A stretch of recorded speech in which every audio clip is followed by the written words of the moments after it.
सभी को मेरा नमस्कार। और सबसे पहले तो मैं अपनी घड़ी की तरफ देखता हूँ, 12:30 बजने वाले हैं। नहीं 12:19 हुए हैं। अच्छा। और मिनिमम 20 मिनट आपके पास है। बहुत अच्छी बात, ठीक है। इसमें आप 25 भी ले सकते हैं। तो मुझे आज की नोट एड्रेस के लिए बुलाया गया है। सबसे पहले तो मैं फॉर्मेलिटी पूरी करता हूं, और फॉर्मेलिटी पूरी करने से पहले मैं बताता हूं कि मैं की नोट एड्रेस के लिए उपस्थित हुआ हूं, और की का काम होता है दरवाजे का बंद ताला खोलना और जो खुला हुआ है उसको बंद करना। तो मैं आपकी अकल का ताला खोलने वाला हूं या बंद करने वाला हूं, यह तो आपको बाद में पता चलेगा। सबसे पहले तो मैं यह बताता हूं कि जब मैं मंच पर आया तो मेरे मस्तिष्क में एक फॉर्मल सैल्यूटेशन का एक सिस्टम था, जिसमें कहा जाता है आदरणीय अध्यक्ष महोदय, उपस्थित विद्वानों, और उनके नाम ले लिए जाते हैं। लेकिन जब मैं यहां आया तो मुझे मेरी अकल का ताला खुला और एक नया शब्द मेरे सामने आया, फिर दूसरा आया, फिर तीसरा आया। मैं भी उनका सबका इस्तेमाल, और एक और शब्द आया, वो हुआ शाल पोशी।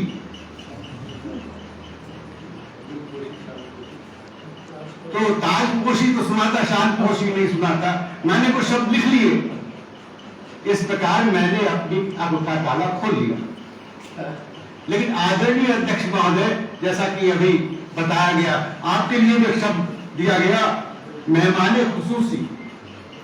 ये शब्द मैंने कहीं सुना जरूर था, किसी रेखता के प्रोग्राम में, लेकिन कभी इस्तेमाल करने का मौका नहीं मिला था। तो मेहमाने खुसूसी से लेकर हम तो कहते हैं कि आदरणीय अध्यक्ष महोदय जो नहीं इस समय उपस्थित हैं, आदरणीय अध्यक्ष महोदय और मेहमान खुसूसी और अन्य मेहमान और मेरे साथी, मैं भी उसी नाव में सवार रहा हूं जिस नाव में आप सवार हैं, सवार रहा हूं। और मैं जानता हूं कि आपने किन किन मंजिलों को पार किया है, किन किन कठिनाइयों को झेला है। वे सारी कठिनाइयां हमें सबको आई। वास्तव में जब हम विद्यार्थी थे उस समय भी हमने कुछ कठिनाइयों को झेला होगा। हम में से बहुत लोगों ने ये SLM को पहले भी देखा होगा विद्यार्थी जीवन में। मैं जब हैदराबाद में आया उस समय मेरा साक्षात्कार भी SLM से हुआ, जब मैंने MA करने की ठानी। और उस्मानिया यूनिवर्सिटी के स्टडी मटेरियल मैंने भी प्रयोग किए।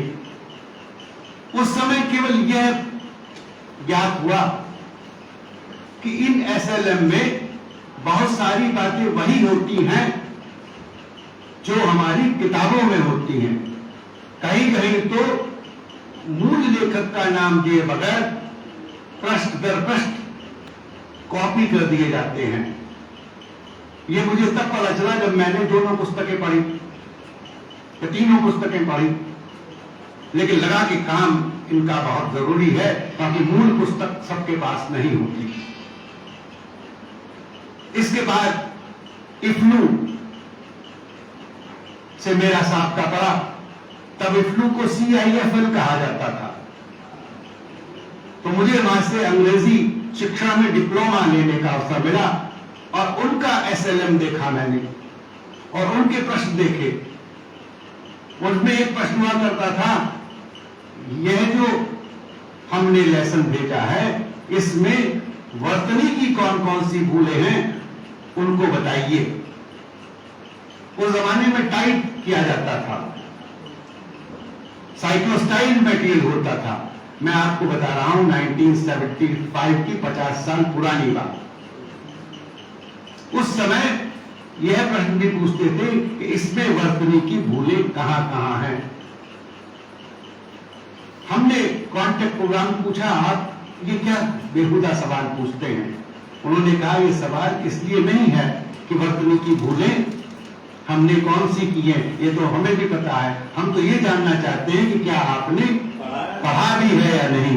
और जब पढ़ेंगे तभी तो आपको वर्तनी की भूलें पता चलेंगी।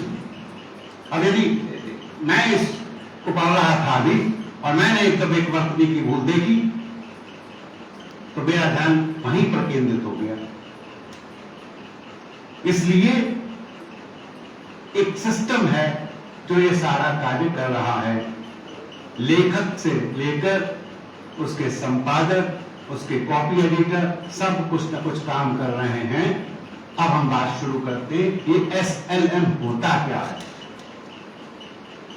SMS तो सुना था, SLM क्या है? मैं कई दिन कोशिश करता रहा, एक मैं डिक्शनरी भी ले आया अपने किताब घर से, मादा की, वहां भी मुझको SLM तो नहीं मिला। सेल्फ का मतलब खुद है, और खुद के बारे में तो मैंने केवल यही सुना है कि खुद ही को कर बुलंद इतना। लेकिन ये आगे क्या है, ये तो यूनिवर्सिटी बताएगी कि इसका उर्दू में तर्जुमा क्या किया है आपने SLM का। क्योंकि हिंदी में जो तर्जुमा हमने किया है या हिंदी में जो अनुवाद किया है उसमें स्व, जिसमें स्वार्थ भी आता है और स्वाभिमान भी आता है, और वैसे बहुत सारे बनते हैं, और ये थोड़ा मुश्किल भी है उच्चारण करना। ऐसे खुद गर्ज भी होता है, और भी बहुत सारे शब्द हैं डिक्शनरी में। तो क्या है ये शब्द? और ये सेल्फ लर्निंग मटेरियल है। तो शिक्षण, इसमें कई जगह शिक्षण शब्द का प्रयोग किया गया, कई जगह अधिगम शब्द का प्रयोग किया गया लर्निंग के लिए। यदि हम अधिगम का प्रयोग कर लेते हैं तो हम B.Ed और M.Ed में चले जाते हैं, और हम ये अपेक्षा करने लगते हैं कि हमारे विद्यार्थी को ये अधिगम का अर्थ भी मालूम होगा। शिक्षण का अर्थ क्रिया के रूप में कुछ और होता है, और शिक्षण का अर्थ संज्ञा के रूप में कुछ और होता है। शिक्षा मराठी में कुछ और होता है। तो क्या ये शिक्षण है? क्या ये अधिगम है? और फिर तीसरा शब्द है SLM, लर्निंग। जब लर्निंग की बात आती है तो लर्निंग के बहुत सारे फॉर्मूले हैं। कौन लर्न कर रहा है? वह व्यक्ति लर्न कर रहा है जो लिख रहा है ये पाठ? नहीं, यहां वास्तव में सबसे पहले वही लर्न करता है जो उसको लिखता। जब मैं MA में पढ़ता था 1975 में, धीरे धीरे 50 साल हो जाएंगे, उस समय जो कोर्सेज पढ़ाए जाते थे MA में, उन कोर्सों से ये कोर्स भिन्न है, क्योंकि 50 साल का, आधी शताब्दी का अंतराल है बीच में। तो मैं भी पढ़ रहा हूं क्योंकि दलित चेतना या पसमानदा साहित्य या अल्पसंख्यक साहित्य, हमारे जमाने में तो ये टर्म भी नहीं पैदा हुई, तो मैं भी सीख रहा हूं। सबसे पहला लर्नर कौन होता है? जो उस पाठ को लिखता है। और यदि आपने कहीं भी यह भ्रम पाल लिया कि आप लर्नर नहीं बल्कि अर्नर हैं, क्योंकि इससे आपको कुछ धनराशि मिलेगी, तो आप उस पाठ को कभी अच्छी प्रकार से नहीं लिख सकते। यदि आपने यह भ्रम पाल लिया कि आप 100 पुस्तकें लिख चुके हैं, ये तो आपके बाएं हाथ का खेल है, तब भी आप नहीं लिख सकते। आपको लर्नर बनना होता है। हर पाठ के लिए चुनौती होती है। हर पाठ के लिए चुनौती होती है। चुनौती, और मुझे आशा ही नहीं है, अभी तो पूर्ण विश्वास है कि जैसा मेहमान खुसूसी ने कहा कि ये होते हैं 5, हम में से बहुत सौ ने इसे सुना भी होगा कभी तो ध्यान नहीं दिया होगा, पाठ लिखते समय तो जरूर ध्यान नहीं दिया होगा। पाठ लिखते समय तो हमारा सबसे पहला ध्यान होता है कि हमें इतने कष्ट लिखने हैं, और एक हिंदी में शब्द है पिष्ट पेषण, तो हम उस पिष्ट पेषण की तरफ चले जाते हैं। हमें इतने शब्द लिखने हैं, हमें कोई कुछ ध्यान नहीं रहता कि हमें वास्तव में सबसे पहले लर्नर बनना है। और जब लर्नर बनना होता है, विद्यार्थी पंच लक्षणम, आपने वो श्लोक सुना होगा, तो विद्यार्थी का एक लक्षण है काक चेष्टा। काक चेष्टा बको ध्यानम श्वान निद्रा तथैव च अल्पाहारी गृह त्यागी विद्यार्थी पंच लक्षणम। तो जब हम विद्यार्थी बन गए, लर्नर होकर लिखने लगे, हमारे पास पुस्तकों का और बहुत सारी सामग्री हमारे पास है, और उसमें हमने लर्न करना शुरू किया और उसमें चुनाव करना शुरू किया, तब हमने एक सांचा बनाया। हमारे ध्यान में एक विद्यार्थी वर्ग है। मुझे मालूम है कि वह विद्यार्थी वर्ग शुद्ध, परिनिष्ठित, परिमार्जित, संस्कृतनिष्ठ हिंदी को इतना फॉलो नहीं कर सकेगा।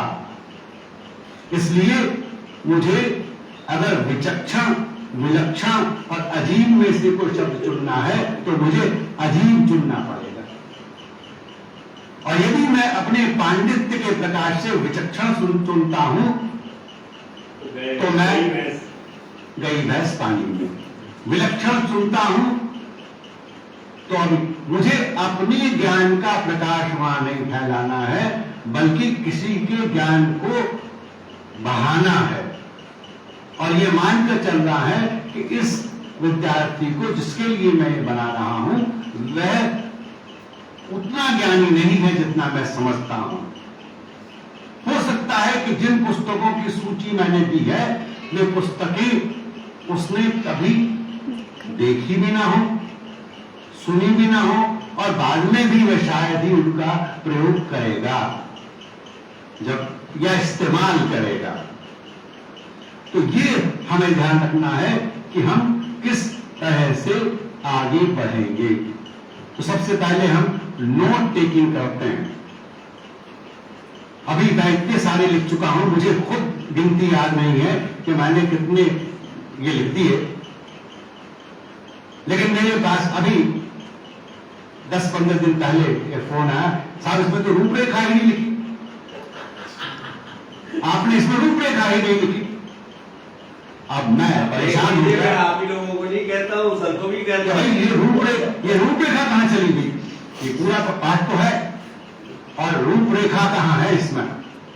तो फिर क्या किया, पीछे गया, दूसरे पुराने देखे जहां जो छप चुके थे या पुराने थे, वहां से मैं देखा रूपरेखा तो ये होती है सब, वो पूरे पाठ में व्याप्त है रूपरेखा, लेकिन उसे शुरू में भी देना है। इसका तात्पर्य हुआ कि आपको एज ए राइटर ये भी ध्यान रखना है कि मैं जो मॉडल आपको दिया गया है वह मॉडल आप अवश्य ही फॉलो करें। आपको यहां दे दिया गया है, आज भी दिया गया है वो, और जब जब वो दिया जाता है तब तब मुझे उसे पढ़ते हुए शर्म आती है।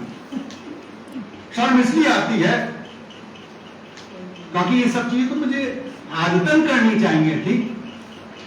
ये कोई कह क्यों रहा है? कह इसलिए रहा है क्योंकि इसमें से एक चीज तो मैं हमेशा करता रहा हूं, विराम चिन्हों से पहले स्पेस न दें। मैं हमेशा देता हूं, बड़ी मुश्किल में आदत छूटी है, और अभी छूटी है कि नहीं पता नहीं। तो इसमें से ये जो बहुत सारे नियम बताए गए हैं उनमें से कई नियम हम चूक जाते हैं। अब एक भारी भरकम शीर्षक दिया गया था मेरे बोलने के लिए, instructional design principles and techniques with special reference to the development of self learning material in Hindi.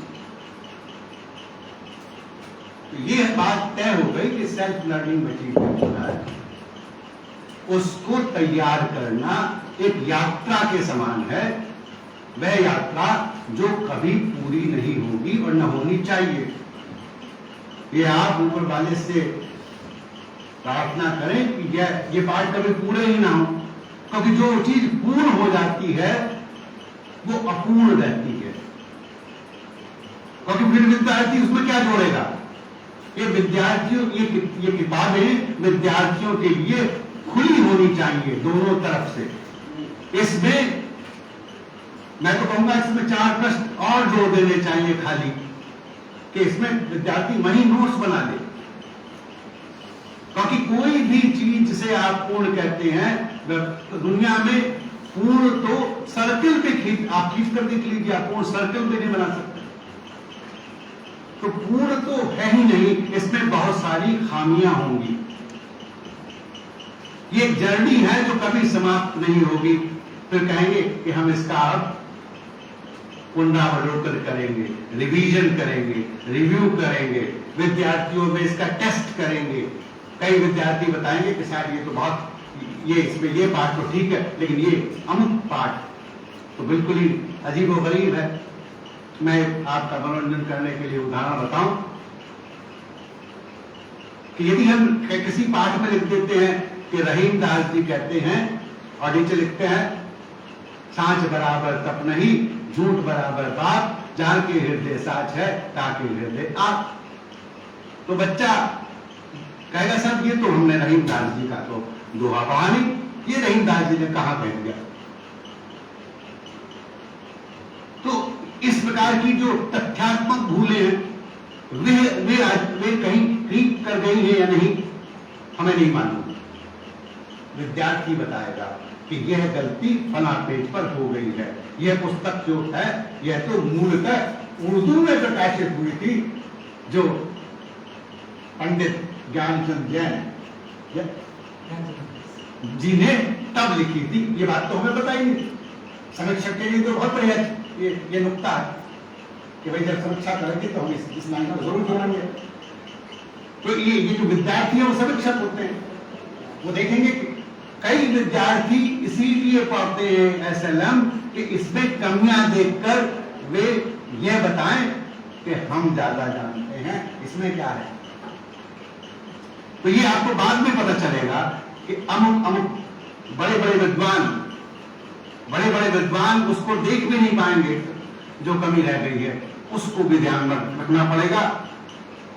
एक दूसरा जो ध्यान रखने वाली बात है, डू नॉट प्रिस्क्राइब। ये बात बार बार कही जाती है। मैंने सुना है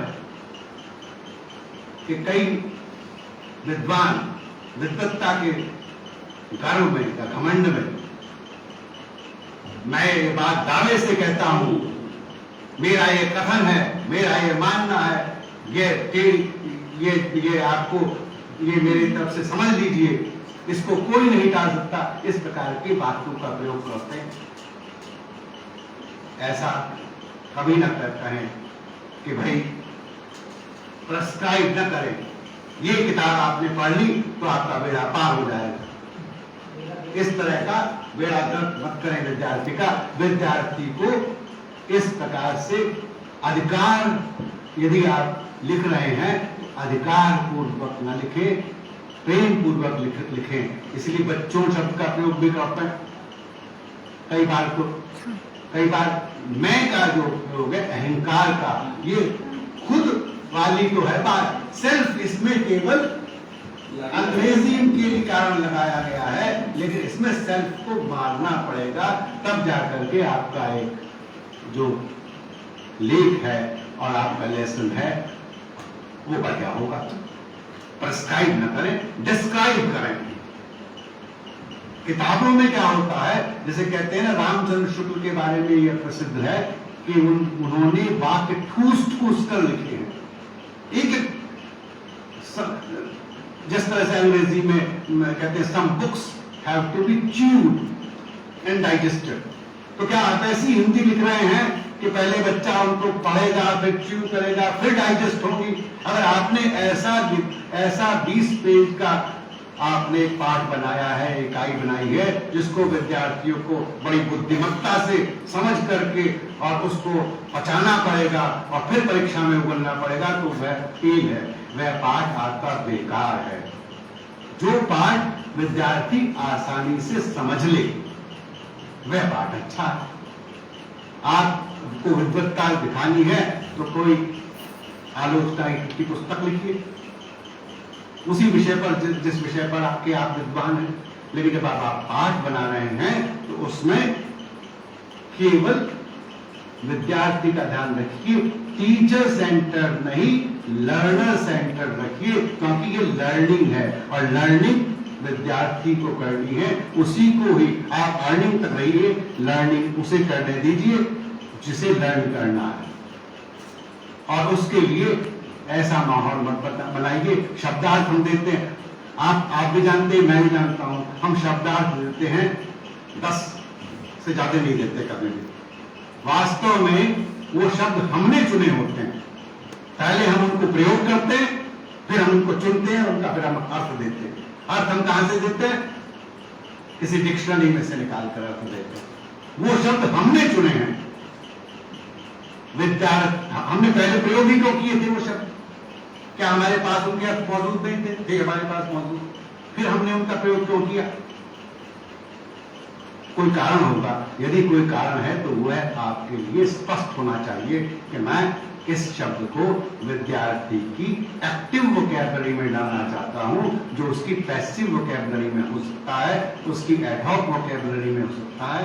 लेकिन ये शब्द जो एमए करने जा रहा है विद्यार्थी, ये बात उसे जरूर समझ में आनी चाहिए। इसीलिए हमने शब्दार्थ के बजाय शब्द संपदा शब्द का प्रयोग शब्द कि जिससे कि उसकी वोकैबुलरी बढ़े, नहीं तो उसकी वोकैबुलरी नहीं बढ़ेगी।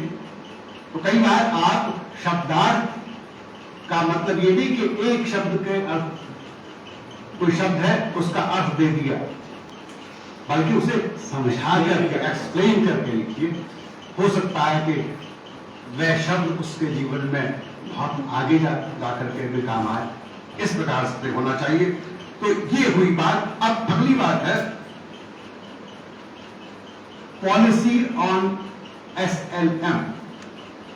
सर बैठे हुए हैं, जब इन्होंने या डीन साहब ने या VC साहब ने या अधिकारी वर्ग ने जब SLM की स्थापना की होगी तो एक पॉलिसी स्टेटमेंट बनाया होगा कि ये हमारी पॉलिसी होगी। इस तरह जैसे रूपरेखा हमें दी गई, लेकिन उस रूपरेखा ने वह आकार क्यों लिया ये शायद हम लोगों को पूरी तरह से नहीं पता होगा।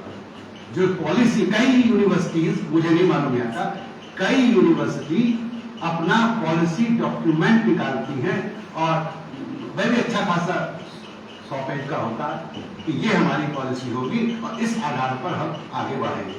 तो सबसे पहले यदि विश्वविद्यालय का या जहां आप बना रहे हैं वह पॉलिसी डॉक्यूमेंट आपके सामने आ जाता है तो आपको पता चल जाता है कि दृष्टि क्या है, टारगेट लर्नर कौन है। जैसा कहा गया कि हमारे टारगेट लर्नर अफगानिस्तान में भी बैठे हुए हैं या इधर बैठे हैं उधर बैठे हैं, तो हमें पता होना चाहिए कि हम किन के लिए लिख रहे हैं। अगर पॉलिसी डॉक्यूमेंट है तो उसकी कॉपी भी कम से कम बड़े बड़े अधिकारी वर्ग को और छोटे मोटे लोगों को भी होनी चाहिए। हमको फिर दूसरी चीज हमें स्पष्ट होनी चाहिए, लर्निंग स्टाइल।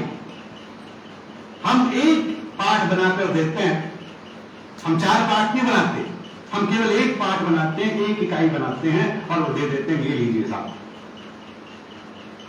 लेकिन जो विद्यार्थी है वो कैसे सीखता है, क्या हमें पता है? कि वो सुनकर सीखता है या वो देखकर सीखता है या वो खड़े खड़े पढ़ता है या बैठकर पढ़ता है या वो सोते सोते पढ़ता है या लेटकर पढ़ता है या किसी से सुनकर पढ़ता है। हमें ये ध्यान रखना होगा कि हम वो लर्नर जो है वो किस प्रकार से लर्निंग करते हैं। विभिन्न प्रकार के लर्नर्स को हम ये पाठ देंगे, ये इकाई देंगे, हमें नहीं मालूम, लेकिन सबको थोड़ा थोड़ा मिलना चाहिए। हम 4 इकाई नहीं बना सकते, लेकिन कई बार ऐसा भी होना चाहिए कुछ जो हम सारांश देते हैं। कई बार हमसे कहा जाता है कि भाई सारांश ऐसा दे दीजिए कि जो विद्यार्थी वो पूरा ना पढ़ सके, उसी से कुछ उसको आइडिया हो जाए। तो क्या हमने ऐसा सारांश बनाया है कि जो कई बार ऐसा हम करते हैं कि सारांश पढ़ने के बाद हम पाठ पढ़ना शुरू करते हैं, तो क्या हमने ऐसा भी अपने बनाया है कि पाठ का सारांश उससे मेल खाता है, या हमने बस बनाने के लिए लिख दिया है? उसका भी ध्यान रखना पड़ेगा। और ये बात हमें देखनी होगी कि हमें आगे कैसे बढ़ना है, वह पाठों के बोध प्रश्न पर। बोध प्रश्न जब शुरू बात हमने शुरू की तो बोध प्रश्न के नीचे हमने लाइन भी खींची थी, फिर कहा नहीं ये लाइन हटाइए। बड़ा बुरा लगा। क्यों लगा बुरा? कि हम 3-4 लाइन खींच देते थे तो हमारे पेज नंबर बढ़ जाते थे, काम जल्दी समाप्त होता था। अब कम से कम हमें कहा जा रहा है कि 1000 शब्द और लिखने पड़ेंगे, आपकी लाइन हटाइए। तो वो बोध प्रश्न आप अपने हृदय पर या दिल पर जहां भी कुछ है उस पर हाथ रखकर बताइए कि क्या आपने कभी उन बोध प्रश्नों को बनाने के बाद उनके उत्तर स्वयं लिखकर देखे कि इन बोध प्रश्नों के बोध प्रश्न, अगर कोई विद्यार्थी उन प्रश्नों को उत्तर खोजता है तो वो मिलेंगे कि नहीं? वही हालत हमारे अन्य प्रश्नों की भी है कि क्या विद्यार्थी स्वतंत्र रूप से उन प्रश्नों के उत्तर लिखने के योग्य है या नहीं, या लिख सकेगा? अगर आप नहीं लिख सकते, यदि आपको ही कठिनाई हो रही है, तो फिर विद्यार्थी का तो सवाल ही पैदा नहीं होता। ये भी हमें देखना होगा और इसके लिए हमें पाठ्यक्रम लेखों से पूर्वापेक्षा, ये कुछ अपेक्षाएं हैं आपसे। जैसा बताया गया, प्रणाली की सुविज्ञता, कि जो प्रणाली है जो आपको दिया गया है पॉलिसी ऑन एसएलएम, उसकी जानकारी है या नहीं। दूसरा, लक्ष्य वर्ग की सुविज्ञता, आप लक्ष्य वर्ग को जानते हैं? एक सेकंड, यहाँ एक चीज एक्सप्लेन करने की है। पॉलिसी के हिसाब से पहले नहीं था, लेकिन अब जो हमारी इकाई है उसमें एक अंत में पाठ की उपलब्धियां जोड़ा गया है। वो एज पॉलिसी जोड़ा गया कि जो आउटकम है इसका आपके इकाई का, वो साफ होना चाहिए।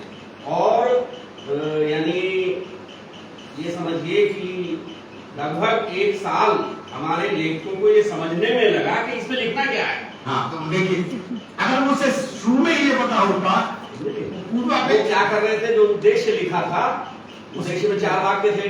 फलाने का जीवन परिचय प्राप्त करेंगे, वहां लिख दिया इनका जीवन परिचय प्राप्त हुआ। नहीं, हमने फिर मॉडल दिया कि आपको आउटकम किस रूप में लिखना है कि मेरे विद्यार्थी की योग्यता में क्या वृद्धि हुई। ये चीज तो मैं समझता हूँ ये, और ये हमारे यहाँ एज पॉलिसी डिस्कस किया गया है। हाँ, तो वो ये हमें पता चला। धन्यवाद सर।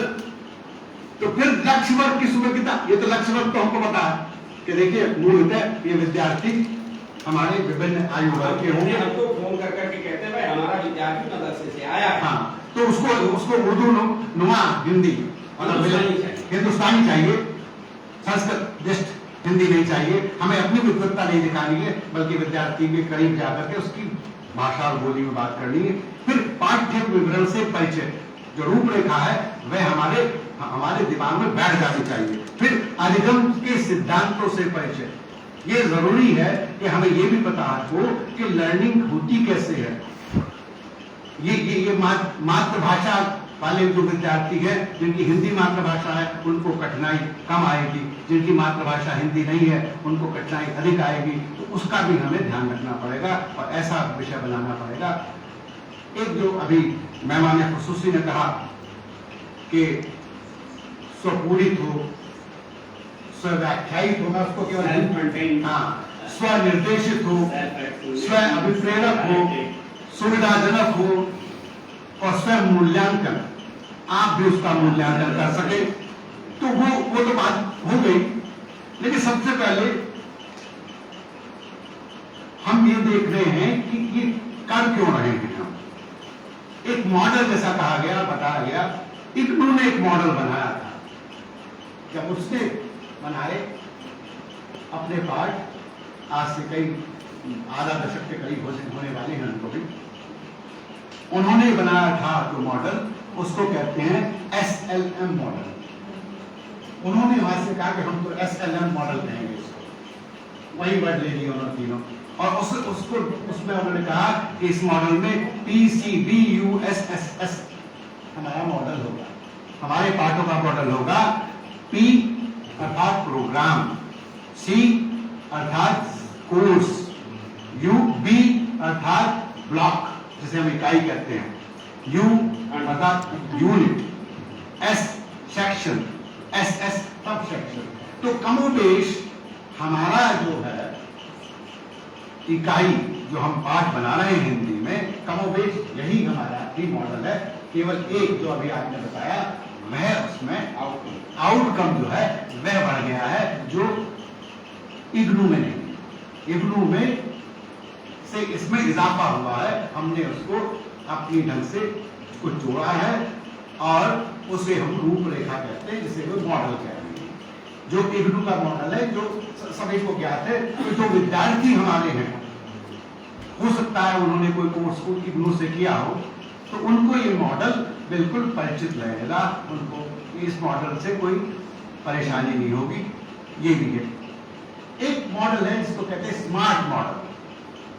वो हमारा मॉडल भी स्मार्ट है कि नहीं, हमें देखना पड़ेगा। S से बना स्पेसिफिक, M से बना मेजरेबल, A से बना एक्यूरेट, R से बना रियलिस्टिक, T से बना टाइम टेस्टेबल।